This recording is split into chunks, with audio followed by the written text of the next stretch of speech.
तुमच्या डोळ्यांच्या खाली काळेपणा आहे, डार्क अंडर आयचं आता नक्की काय करावं तुम्हाला कळत नाही आहे. मग त्याची कारणं काय आहेत, हे सगळं टाळू कसं तुम्ही शकता, किंवा त्याच्यासाठी कोणत्या ट्रीटमेंट्स आहेत, किंवा त्याच्यावरती काही क्रीम्स आहेत का, आणि मुळात घरगुती काही उपाय आहेत का, या सगळ्या प्रश्नांची उत्तरं देणारा हा व्हिडिओ आहे. म्हणूनच व्हिडिओ शेवटपर्यंत पाहत राहा. नमस्कार मंडळी, welcome back to my channel. मी उर्मिला आणि मी दर आठवड्याच्या शुक्रवारी travel, lifestyle, makeup, skincare, DIY आणि फॅशन अशा वेगवेगळ्या विषयांवरती व्हिडिओज घेऊन येत असते. जर तुम्हाला या सगळ्या विषयांमध्ये इंटरेस्ट असेल तर सबस्क्राईबचं बटन दाबायला अजिबात विसरू नका, कारण की हे सगळे व्हिडिओज पाहण्यासाठी फुकट आहेत. त्याचबरोबर बेल आयकॉन म्हणजे ती नोटिफिकेशनची घंटा दाबायला विसरू नका, म्हणजे तुम्हाला एक्झॅक्टली कळेल की शुक्रवारी मी कधी व्हिडिओ अपलोड केला आहे ते. सावध तो सुखी. काळजी करत बसण्यापेक्षा काळजी घेतलेली बरी. आणि सध्याचा तर काळ असा आहे ना की मनामध्ये थोडीशी जरी शंका असली ना तरी सुद्धा लगेचच तुमची शंका दूर होण्यासाठीचा काहीतरी उपाय शोधायला हवा. आणि म्हणूनच मी आजचा हा व्हिडिओ कोलॅबरेशनमध्ये घेऊन आलेले आहे कोविफाइंड बरोबर. आता कोविफाइंड काय आहे बरं? तुम्हाला घरच्या घरी रॅपिड अँटीजन टेस्ट करता येईल असं हे किट आहे. ते वापरायचं कसं? सगळ्यात पहिल्यांदा तुमचे हात किमान 20 सेकंद साबणानं स्वच्छ धुवून काढायचे आणि किटमधल्या सगळ्या वस्तू बाहेर काढून ठेवायच्या. किटच्या आतमध्ये तुम्हाला मिळेल sterile nasal swab, instruction manual, test device, a pre filled buffer tube with cap आणि डिस्पोजेबल बॅग. टेस्ट करण्याच्या आधी मात्र कोविफाइंड हे ॲप ॲपल स्टोअर किंवा गुगल प्ले स्टोअरमधून डाउनलोड करायला विसरू नका. ॲपमध्ये तुमची संपूर्ण माहिती भरायला विसरू नका. पाऊच ओपन करा, वरचं ॲल्युमिनियमचं कवर काढा आणि बॉक्सच्या छोट्याशा बिळामध्ये दाबून बसवा. आता टेस्ट डिव्हाइस बाहेर काढा. पहिली step, swab. Sterile nasal swab काळजीपूर्वक एका नाकपुडीमध्ये 2 ते 4 सेंटीमीटर आत घाला. नाकपुडीच्या आतल्या भागात 5 वेळा गोलाकार स्वॉब फिरवा. तोच स्वॉब दुसऱ्या नाकपुडीमध्ये अशाच पद्धतीनं गोलाकार फिरवा. दुसरी स्टेप, डिप करा. Swab buffer ट्यूबमध्ये बुडवा. 8 ते 10 वेळा घुसळा. स्वॉबला वरच्या बाजूला तुटेल अशा रेषेपर्यंत ओढा आणि घट्ट पकडून तोडून टाका.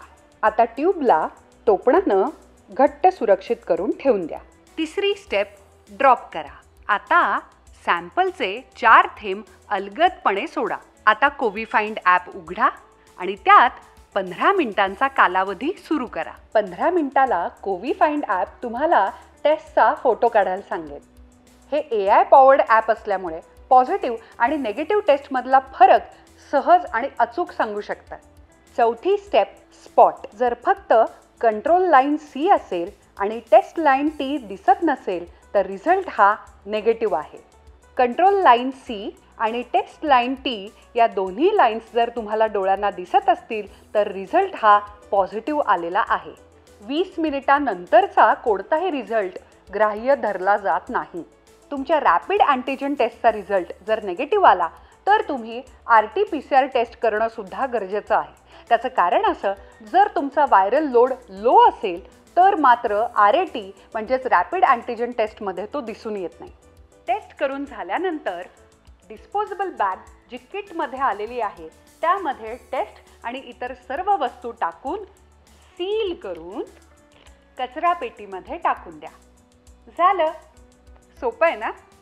थँक्यू कोविफाइंड या व्हिडिओच्या कोलॅबरेशनसाठी. आणि आपण आता आजच्या व्हिडिओच्या टॉपिककडे वळूयात. जगातल्या प्रत्येकाला असं वाटत असतं की त्यांच्या डोळ्यांच्या खाली काळेपणा वाढलेला आहे, पण मुळात तसं नसतं. बऱ्याचदा काही दुसरे प्रॉब्लेम्स किंवा काही दुसरी कारणंसुद्धा असू शकतात. त्यातली बरीचशी कारणं, त्याच्यावरती काही इलाज आहे का, ट्रीटमेंट आहे का, कधी डॉक्टरकडे जायचं, आणि तुमच्या डोळ्यांची मुळात आकृती, चेहऱ्याची आणि रचना काय आहे, या सगळ्याविषयीची माहिती देणारा मी एक वेगळा व्हिडिओ केलेला आहे, जो पार्ट 1 आहे. तो बघायला अजिबात विसरू नका. आणि या व्हिडिओमध्ये मी सांगणार आहे की ॲक्च्युली जर डोळ्यांच्या खाली हायपर पिगमेंटेशन म्हणजे डोळ्यांच्या आजूबाजूची त्वचा वरची म्हणजे अप्पर आईज आणि अंडर आईजसुद्धा जर खरोखरीच काळे पडले असतील तर त्याची काय कारणं आहेत, त्याच्यावरती काही उपाय आहे का, क्रीम्स वगैरे, आणि नंतर घरगुती इलाज, अशा पद्धतीनं हा व्हिडिओ असणार आहे. नंबर 1 म्हणजे अनुवंशिकता. आताही याच्यावरती काहीही इलाज नाही. तुम्ही जर नीट निरीक्षण केलं तर काही लहान मुलांमध्ये सुद्धा, म्हणजे चक्क छोटा गट मोठा गट पहिली दुसरी किंवा अगदी बाळंसुद्धा असतात ना, तेव्हा सुद्धा तुम्हाला जाणवेल की त्यांच्या डोळ्यांच्या खाली अनुवंशिकतेनंच एवढ्या लहान वयामध्ये सुद्धा त्यांच्या डोळ्यांच्या खाली थोडंसं डिस्कलरेशन, म्हणजे गालाचा चेहऱ्याचा आणि गळ्याचा रंग वेगळा आणि डोळ्यांच्या खाली थोडासा रंग वेगळा जाणवतो.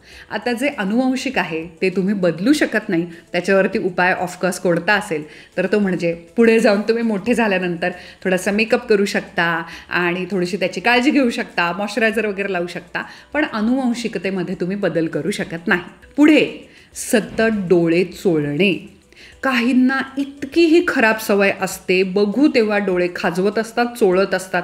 त्याच्यामुळे डोळ्यांच्या आसपासचे जी त्वचा आहे ती रगडली जाते, त्याला दाह सुटतो, त्यानं ती आणखी ड्राय होते आणि ती आणखी काळी पडते. चष्मा असूनही चष्मा न घालणे. जेव्हा तुम्हाला तुमची जी दृष्टी आहे, आयसाईट आहे, तुम्ही ॲडजस्ट करण्यासाठी डोळ्यांचा आकार कमी जास्त करता आणि आसपासचे मसल्स वापरता. म्हणजे तुम्ही असं करून आसपासचे जे मसल्स आहेत ते जास्त वापरल्यामुळे ते मसल्स जास्त थकतात आणि ते जास्त थकले की ते ऑफकोर्स काळवंडलेले दिसायला लागतात. पुढचं महत्त्वाचं कारण की ज्याच्यामुळे डोळ्यांच्या आसपास म्हणजे अप्पर आईज आणि अंडर आईजमध्ये सुद्धा काळेपणा जाणवतो तो म्हणजे ॲलर्जीज. हे खूप मोठं कारण आहे, पण खूप लोक याला टाळताना दिसतात किंवा खूप लोकांचं याच्याकडे लक्ष पण नसतं असं मला जाणवलं. आपल्या नाकाच्या ग्रंथी म्हणजे आपल्याला ज्या ज्या गोष्टींची ॲलर्जी आहे त्याचा लगेचच आपल्या डोळ्यांवरती परिणाम होतो. म्हणूनच आपल्याला सर्दी ताप वगैरे आल्यानंतर आपले डोळे चोळायला लागतात किंवा तापामध्ये तर आपल्या डोळ्यातून पाणीसुद्धा यायला लागतं.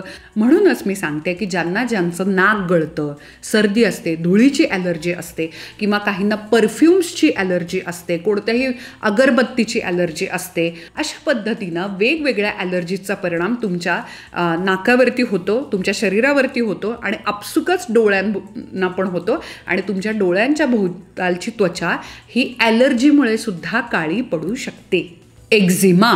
आता एक्झिमा हा एक त्वचेचा विकार असं म्हणूयात आपण किंवा थोडंसं एक आजार म्हणूयात. पण ज्यांना एक्झिमा असतो त्यांच्या त्वचेच्या पूर्ण शरीराच्या वेगवेगळ्या भागांमध्ये खाज सुटते आणि काळेपणा येतो. काळेपणामुळे ड्रायनेस झालेला असतो, परत खाज सुटते, परत खाजवतात, परत काळेपणा येतो. तर हा जो विकार आहे याच्यावरती डॉक्टर खूप चांगला उपाय करू शकतात आणि या एक्झिमामुळे खूप लोकांच्या डोळ्यांच्या आजूबाजूला सुद्धा काळेपणा आलेला असतो. हे सुद्धा मोठं कारण आहे. Sun exposure. आणि एक मोठं कारण डोळ्यांच्या भोवतालची त्वचा काळी होण्यामागे, तुम्ही जेव्हा उन्हामध्ये फिरता तेव्हा ऑफकोर्स संपूर्ण शरीरातली सगळ्यात पातळ त्वचा, सगळ्यात नाजूक त्वचा ही डोळ्यांची असते. तुम्ही जर जास्त कडक तीव्र उन्हामध्ये गेलात तर ते जे अतिनील किरणं आहेत त्याच्यामुळे तुमच्या डोळ्यांच्या खाली काळेपणा येऊ शकतो. पुढचा आणि खूप महत्त्वाचा आणि खूप मोठंच्या मोठं कॉमन कारण की ज्याच्यामुळे खूप लोकांच्या डोळ्यांच्या आसपासची त्वचा ही काळी पडते, हायपर पिगमेंटेशन होतं, ते म्हणजे जीवनशैलीमुळे, लाईफस्टाईलमुळे. जे लोक कमी झोपतात त्यांची रिसर्च असं सांगतो की गॅरंटेड डोळ्याच्या आसपासची त्वचा ही काळी पडते कारण की आपले डोळे खूप थकतात. दुसरा मुद्दा म्हणजे जे लोक बैठं काम करतात आणि कम्प्युटरसमोर बसतात, कंटिन्युअसली स्क्रीन बघत असतात ज्याच्यामधून निळा प्रकाश येतो, ब्लू रेज असतात की ज्याच्यामुळे असं दिसून आलेलं आहे ज्याला लाईफस्टाईल डिझिजेस असं म्हणतात, जे लोक सगळ्यात जास्त स्क्रीन सतत पाहत असतात. आणखी लाईफस्टाईल प्रॉब्लेम्समध्ये स्मोकिंग आणि ड्रिंकिंग. तुम्ही आता जर सिगरेट ओढत असाल आणि तंबाखू आणि मिसरी जर मळत असाल तर जगातले कोणताच डॉक्टर तुम्हाला डोळ्यांच्या खालचा काळेपणा नव्हे पूर्ण शरीरालाच तुम्हाला वाचवू शकत नाही. अल्कोहॉलमुळे 100% अंडर आय सर्कल्स हा काळेपणा येतो. त्याच्यामुळे दारू सिगरेट सगळं बंद करा, याला पर्याय नाही. पुढचा मुद्दा म्हणजे हॉर्मोनल इम्बॅलेन्स. जेव्हा आत गडबड व्हायला सुरुवात होते, इम्बॅलेन्स व्हायला लागतं, तेव्हा लगेचच त्याचं रिफ्लेक्शन म्हणजे त्याचे परिणाम आपल्या डोळ्यांच्या आसपासच्या त्वचेच्या काळवंडण्यावरती दिसायला लागतात. त्याचप्रमाणे आपल्या शरीरामध्ये आयर्न म्हणजेच लोह कमी पडल्यानंतर सुद्धा आपल्या आसपासच्या ची त्वचा जी आहे डोळ्याची तर ती काळी पडायला लागते. आणखी एक त्वचेचा विकार आहे तो म्हणजे ॲकॅन्थोसिस नायग्रिकॅन्स. माझे कदाचित उच्चार चुकू शकतात, पण इथे जर कोणी मेडिकल बॅकग्राऊंडमधून असतील तर त्यांना मी काय म्हणते ते लगेचच कळेल. तर हा जो त्वचेचा स्किन डिझीज जो आहे, त्वचेचा विकार आहे, त्याच्यामध्ये तुमच्या शरीराच्या वेगवेगळ्या भागांमध्ये म्हणजे कपाळावरती, ओठाच्या आसपास, डोळ्यांच्या खाली, जांघेमध्ये, अंडर आर्म्सना म्हणजे काखेमध्ये सुद्धा, मानेला सुद्धा जाड त्वचा व्हायला लागते, तिथे काळेपणा येतो. जर तुम्हाला असा स्किन डिझीज असेल, त्वचेचा आजार झालेला असेल तर त्वरित डॉक्टरांकडे जा आणि त्याच्यावरती उपाय आहेत, तुम्हाला डॉक्टर करेक्ट औषध सांगतील. नंबर 2, आता याच्यावरती उपाय ऑफकोर्स अवघड असणार, कॉम्प्लिकेटेड असणार, म्हणून 100% डोळ्यांच्या आसपासची त्वचा लगेचच गोरी किंवा आपल्या गालासारखी, कपाळासारखी होत नाही. मला हे तुम्हाला आधीच सांगायचं आहे. तुम्हाला खूप खोटे प्रॉमिस देणारे खूप यूट्यूबवरचे व्हिडिओज किंवा खूप मासिकांमध्ये, टी व्हीवरती, वेगवेगळ्या मार्केटमध्ये क्रीम्स येत राहतील, तुम्हाला ते विकण्याचा प्रयत्न करतील.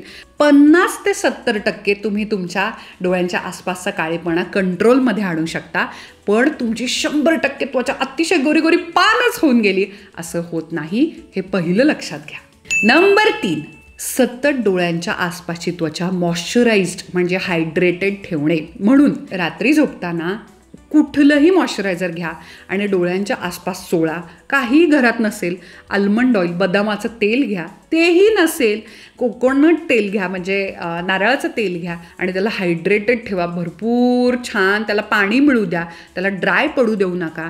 नंबर 4, आता तुमच्या लक्षात आलं असेल की आता आपण व्हिडिओच्या शेवटाकडे आलेलो आहोत. मी आता सगळे याच्यावरचे इलाज किंवा उपाय सांगते.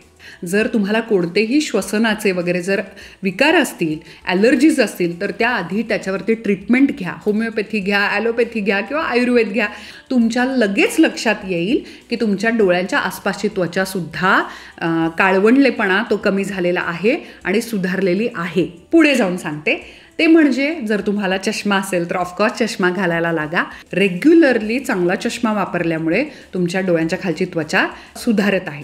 पुढचा मुद्दा म्हणजे, पुढचा उपाय म्हणजे, जेव्हा तुम्ही बाहेर जाल तेव्हा बाहेर जाताना उन्हामध्ये अजिबात न विसरता मोठाच्या मोठा चष्मा जो अगदी गालापर्यंत कव्हर होईल आणि आयब्रोच्या पण वरती जाईल, जुना रेट्रो विंटेज जो तुम्हाला आवडेल तो, चॉकलेटी किंवा काळ्या रंगाचा असा गडद रंगाच्या काचा असलेला, शक्यतो चांगल्या कंपनीचा, ज्याच्यामध्ये UV रेजचं प्रोटेक्शन होईल अशा पद्धतीच्या गॉगलमध्ये गुंतवणूक करा.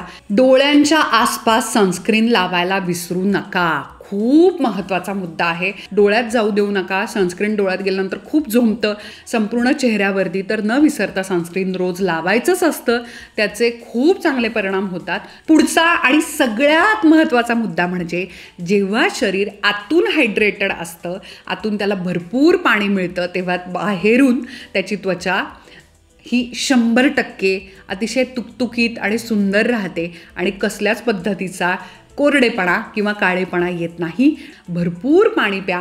पाणी असलेली फळं तुम्ही खाऊ शकता. चहा कॉफीचं प्रमाण कमी करा. मला स्वतःला खूप चहा आवडतो, पण तुम्हाला खरं सांगते, चहा आणि कॉफी पिणाऱ्या लोकांमध्ये सगळ्यात जास्त डोळ्याच्या आसपासची त्वचा ही काळवंडलेली दिसलेली आहे, कारण की हे उत्तेजित द्रव्य आहे. म्हणूनच हे सगळं तुम्ही टाळा. तुम्हाला लवकरच जाणवेल की तुमच्या डोळ्यांच्या आसपासची त्वचा ही सुधारलेली आहे. आता कोणत्या कोणत्या क्रीम्स वापरल्यानंतर डोळ्यांच्या आसपासची त्वचा ही जी काळी पडलेली आहे ती सुधारू शकते, अशा क्रीम्स ज्याच्यामध्ये हे इन्ग्रेडियंट्स किंवा हे घटक असतील त्याची लिस्ट आता मी सांगते. Arbutin, azelaic acid, retinol, vitamin C, vitamin K, त्याच्यानंतर कोझिक ॲसिड, हायड्रोक्विनिन, आणि हे जे घटक मी सांगितले ते जर त्याच्यात असतील तरच ती आय क्रीम काम करणार, हे तुम्ही ध्यानात घ्या. काही वेगळ्या गोष्टी त्याच्यामध्ये असतील तर ते तुम्हाला काम करणार नाही. नंबर 5, आता कोणत्या कोणत्या क्रीम्स आहेत ज्याच्यामध्ये हे सगळे घटक मी सजेस्ट करते, किंवा तुम्ही वेगळ्यासुद्धा क्रीम्स घेतल्या आणि जे आधीचे घटकांची मी जी लिस्ट सांगितली इन्ग्रेडियंट्सची, ते असलेले सुद्धा क्रीम्स तुम्ही विकत घेऊ शकता.